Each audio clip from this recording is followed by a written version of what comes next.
Structurally, how would the corporate state function on a macro level and on a micro level? On the macro level, the United States bicameral chambers will be reorganized. The House of Representatives will become a technically organized Congress based on the division of labor, encompassing both elected employee representatives and employee representatives from each industrial trade. There will be 25 total corporate bodies to start. Each trade is broken down into specified fields as follows: goods and services, manufacturing, government sector, and agriculture.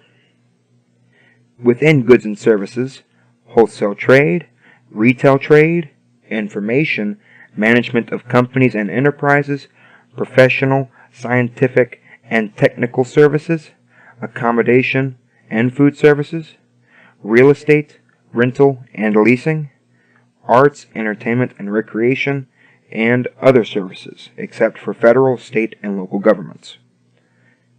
In manufacturing, mining, construction, manufacturing, logging, support activities for crop production, and support activities for animal production only, transportation, and warehousing.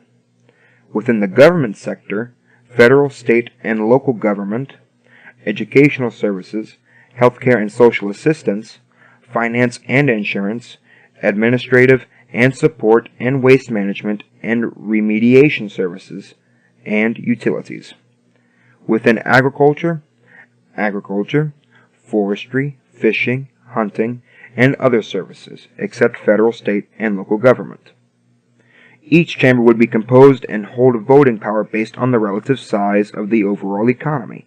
Smaller trades would hold a smaller amount of seats and thus representatives, while the larger would hold a larger share of seats. To ensure fairness and equity between industries, there will be an oversight nonpartisan committee, the Council of Corporate Institutions, effectively the Senate, to oversee the balances between the interest groups within the House of Representatives. As well, the Minister of Corporations will play a critical role in ensuring no industry becomes too powerful to monopolize legislative power. In the House of Representatives, proposed wage agreements, known as collective bargaining contracts, would negotiate sector pay scales, while locally these price indexes would be accompanied by living cost indexes to adjust wages within each region of America.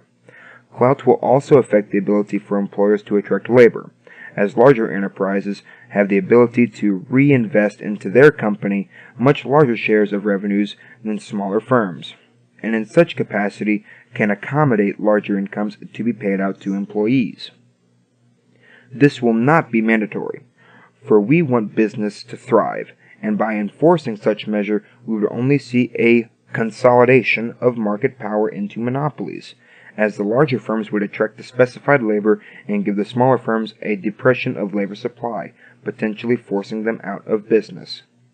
These contracts will be adjusted from the national sectorial mandates decided by the House of Representatives to adjust to local realities and living costs and employment. State versus state conflict and the attraction for jobs will be reduced due to price controls involving adjusted indexes for wages and output. Tax rates may vary, but none should be too heavy of a weight to determine a company closing the doors and relocating to a cheaper tax haven state. On the micro level, corporatism incorporates private interests and subordinates them to public scrutiny through the form of mediation between private parties and government representatives. The main two interests to be organized are labor and capital. It is not just these two groups that can be organized. Under a system in which private interests seeking to become public entities, representation would require a percentage of industrial organization to vote on becoming part of the corporate body. Italy required 10% vote for membership. Certain lobby groups can be integrated into industrial corporations, such as environmental or wildlife preservation groups, integrating into the consumer protection groups for industrial mining operations, banking interest groups integrating with banking employer trade groups, etc. Locally, corporate bodies will be organized along similar fashion to union halls, with public subsidy and membership dues for the construction and or maintenance of such locations.